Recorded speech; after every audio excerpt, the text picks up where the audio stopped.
What's up, YouTube? It's Raining Card Games, and welcome to episode 3 of my YouTube Plays Yu-Gi-Oh! Series for the Raidraptor Saga. So, it's, as you probably have noticed by now, this episode is going a little bit earlier in the week than normal, so I will be actually traveling out of town tomorrow, and I won't be back for probably about a week or so. So, I'm going to upload this episode a little bit early, so that way you guys have something to watch during the break that I'm taking, and then hopefully while I'm out there I'll be filming another episode of Yu-Gi-Oh! Wilderness. But in the meantime, let's talk about today's video. So I applied all the changes from the polls that I posted recently on my community tab. You guys have spoken, and I have made those changes. I have no say in what is upvoted and what is downvoted, so you guys have spoken. And in a second, we're going to go ahead and take a look at what you guys have decided to make the deck look like. Anyway, I do want to talk just a bit interestingly about Raidraptors for a second. More so on how I see the deck going forward. Obviously, come April 1st when we get the new Master Rule, this deck will be so much better. Like, I think just the fact that I am basically locked into Link monsters for bringing out more extra deck monsters hurts this deck so much. Come Master Rule 5, when I can just XC summon wherever I want on the board, Fuzzy Lanius can actually become a decent card and a decent extender, because as of right now, it's like I have to commit resources to get one Link, and then I can commit maybe just enough to get one XC. So usually that's, as you've seen in the past episodes, that's usually what I'm able to do, and then if I'm able to stall out, I can then like slowly build a board with more stuff.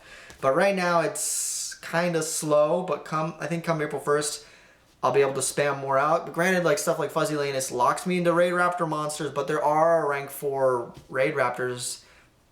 Obviously, we have 2 in the deck right now. Spoiler warning for a change that you guys may have done. But I think come Master Rule 5, this deck can actually do some stuff. And Big Bird is a hard card to get around, as you'll see in some game footage later on in the video. Anyway, so I guess before we go ahead and look at the deck profile and then head on over to locals to see how the deck does, as always, if you do enjoy this type of content that I'm creating, please like and subscribe. That stuff really does help with the channel growth. And then if after you see the deck performance and you think there's a card in mind that will help the deck improve moving forward, please leave that down below in the comments. But before you say you should add this card, I can't stress this is enough. I want to use all of your guys, or give all your guys' suggestions a chance to make it to my community poll so that people can vote. Make sure you have the card that you want to swap out for it. Otherwise, I can't use your comment no matter how good of a suggestion it is. Please make sure you're leaving that card. So for example, let me pick a random card. Good card. Blah, blah, blah, blah, blah, blah, blah, blah. You guys voted out the Singing Lanius. That actually would, interestingly enough, I kind of missed that card. It is just a good extender, but you could say add one Singing Lanius and take out the Raidraptor call. That's what I mean. Make sure you're telling me what card I'm taking out so that I can replace it. I'm not going to keep on adding cards because obviously I've stated it before. I don't want to have a 79 card deck because that will get me disqualified. Anyway, but yeah, so if you are commenting down below, please make sure you have the proper changes listed. And then if you want to stay up to date on what we're doing with the channel, please be sure to follow me on Instagram. Just you get a sneak peek at what maybe I'm working on in the future, or see what I'm up to at the current moment. And then if you really want to support the channel, I also have a Patreon page. So that's down in the description below if you guys want to help support me on Patreon. I would appreciate that, but you don't have to. And just watching my content. Check out some of the other series I have on the channel. And yeah, so let's go ahead and take a look at the changes that you guys made to the deck. Okay, so for those of you who are not familiar with the deck list, here's a quick glimpse at it. And for the changes, what we have done is interestingly enough, you guys decided to take out the 2 Swallow's Nests. But I'm not complaining about the additions because that is seeing another Allure of Darkness and another Called by the Grave to swap out those 2 Swallow's Nests. Although it's an interesting take considering Swallow's Nest does allow us to easily special summon from the deck. But hey, You guys are in charge. So those are the two changes that were made to the main deck. And overall, it's not a bad lineup. Moving on to the extra deck, we had our one change, which was quite popular actually. By a wide margin, Utopia the Lightning has replaced Rise Falcon instead of a 7 Sins to replace the Rise Falcon. 73% of you voted for the Utopia the Lightning, so there he is, happy in the extra deck. Moving on to the side deck. A lot of you were definitely keen on seeing me add 2 Droll and Lockbirds for the 2 Veilers. And so we went ahead and dropped the Veilers, and sure enough, there's your 2 Drolls. So those are the changes. You guys did make some good suggestions.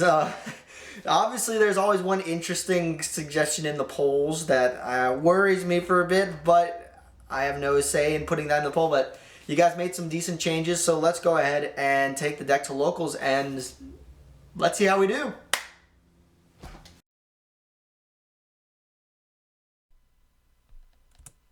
Alright, so for round 1, we are going up against Blue Eyes. Interestingly enough, we are watching the practice duel that we had right before the tournament, and when we went up to go see the matches for round 1, we were paired against each other again. So for the actual match in the tournament, I actually beat him 2-0, and it was just both cases of him bricking very badly. And I just said, I'm just going to use the footage from our practice match because that was a little more interactive and more entertaining. So for game 1 here, I'm able to do a little bit. Obviously, I'm still running into the problem where I'm stuck with a Force Strix and Master Rule 4 is a thing, so I can't really do too much. But I'm eventually able to go into a Utopia the Lightning that you guys added and put in some major damage because, you know, running into a Blue Eyes monster with a 5,000 attack, Utopia the Lightning feels good, but he's able to pop out Blue Eyes Alternative and really put in some damage with that Spirit, because obviously Blue Eyes Alternative can't attack the turn it's summoned, but I'm able to bring out Revolution Falcon, and his ability with a Raidraptor material is to pop a monster and burn your opponent, and then he can just easily attack into special summon monsters because their attack will be 0. He tries to get over it, but he then forgets about the special ability, so his 5-headed dragon just dies right then and there. Moving on, he decides to go first in game 2. Quite rightly so, I would do the same. But he bricks in his opening hand, so I'm able to go into my turn without having to worry too much. But unfortunately, I'm not really able to end much except for on a Force Strix. Surprise! He's able to bring out his alternative, pop my Force Strix, and then he whacks me with the Azure Eyes, who's now protecting his dragons until his next turn, which is a bit of an issue for me, especially since I don't have too much to go for. I try to extend a bit, and I get into Blade Burner, but he is able to negate the summon with the Champion's Vigilance, so that was my only play to win this game, and eventually I just say, let's go to game 3. Moving on to game 3, I choose to go first, and I open up with kind of my bread and butter Raidraptor play now, is just going into our Booster Strix, and it does okay, but that's the thing I'm finding difficulty with this deck, is extending past the Booster Strix. Luckily, he bricked, as Brick Eyes does, and I'm able to just go in and Boral Sword OTK him with Ultimate Falcon in the background.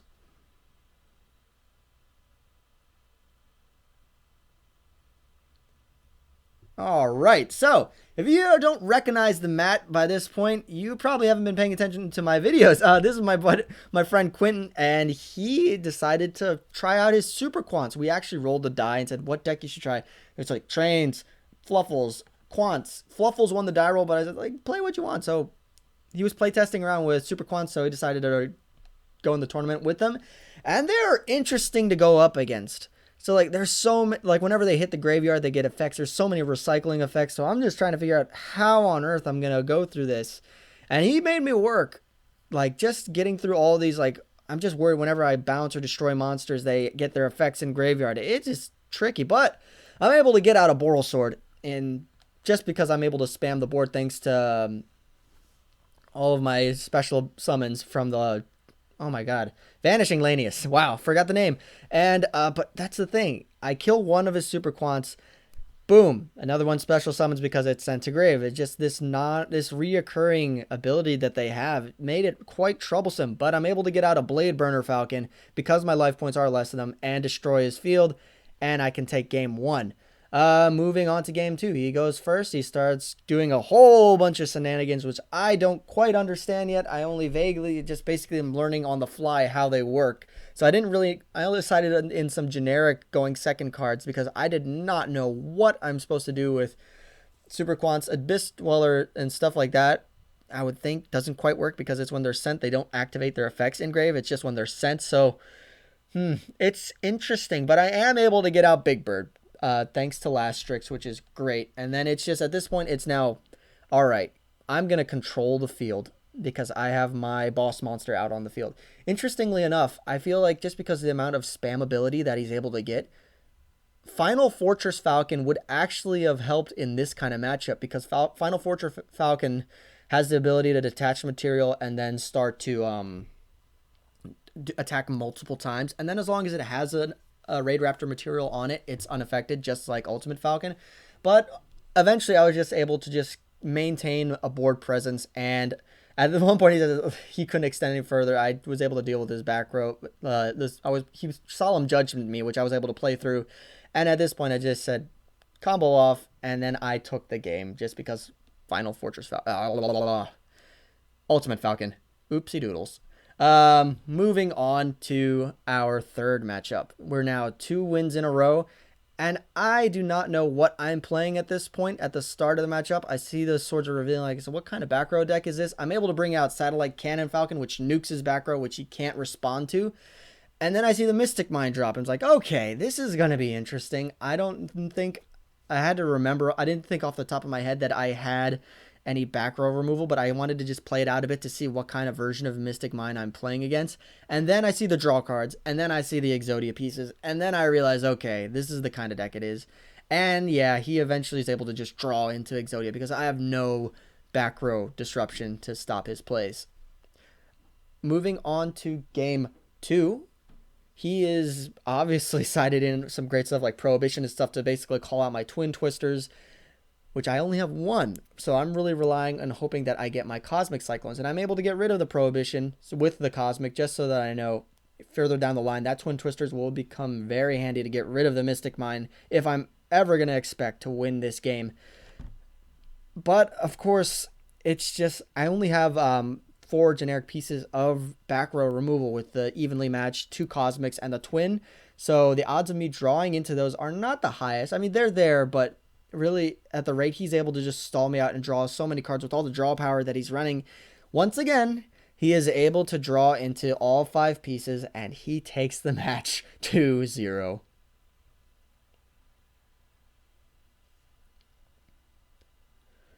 Alrighty, so into round 4 we go, and this is finally when we go up against a meta strategy. We're going up against Pure Spiral. I lose the die roll, which I am very worried about, but he ends on a subpar board. He basically had a horrible starting hand. So at this point, I'm like, okay, what can I do to go in? And unfortunately, I'm only able to end on a Strix, but he's able to go through some plays, but I am able to slow him down a bit. I do have my Call by the Grave, which I'm able to remove a few playmakers, and slowly but surely I start to build a board. I am able to get out my Infinity. So Infinity came in clutch and was able to shut him down, and I actually win the first game, which is a real confidence booster. But going into game 2, he decides to go first, and this time he's able to pop off. I am able to slow him down a little bit with the cards I'm able to play out, but unfortunately, he is still able to play through him. He drew a better opening hand than the first matchup, and then the ability for Spiral to recur is such a good thing, and unfortunately having my Droll and Lock being Called by the Grave was also a killer. Game 3. I decide to go first. I do not open great at all. I open horribly wrong, and I'm slowly starting to assemble a board, but it's just not enough, unfortunately. I'm able to get out an Infinity, but I'm worried. He drops the Nibiru, which I automatically negate with the Infinity, but at that point, I'm like, this will be an interesting... I only have 1 negate, but he can probably play through it. So he drops a Dark Ruler No More on me, which basically says I have no forms of interaction with him at this point. So he's able to fully pop off. And yeah, Magician's Souls, man. It is going to... Spiral is going to get that card banned, or more Spiral pieces are going to get banned because of that card. But he's able to go through all of his deck, do all of his full combos, and he is happily able to clear out my easy to remove board thanks to Dark Ruler no more. So I eventually take the L on that match. Alrighty, last match of the tournament. I am actually still going in quite confident that I have the potential to top, even with if I win, I'll be at 9 points, so I have this chance to.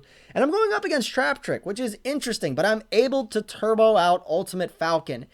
And Trap Trick can't deal with it in terms of like all the back row and stuff. It's unaffected, so literally it's just me smashing into him with a 35,000 attack Ultimate Falcon, and really I'm able to just take control of the game. He doesn't have any generic outs until he gets 2 level 4s. He gets out Utopia double, and he smashes into it with a 10,000 attack Utopia. So he actually eventually takes that win.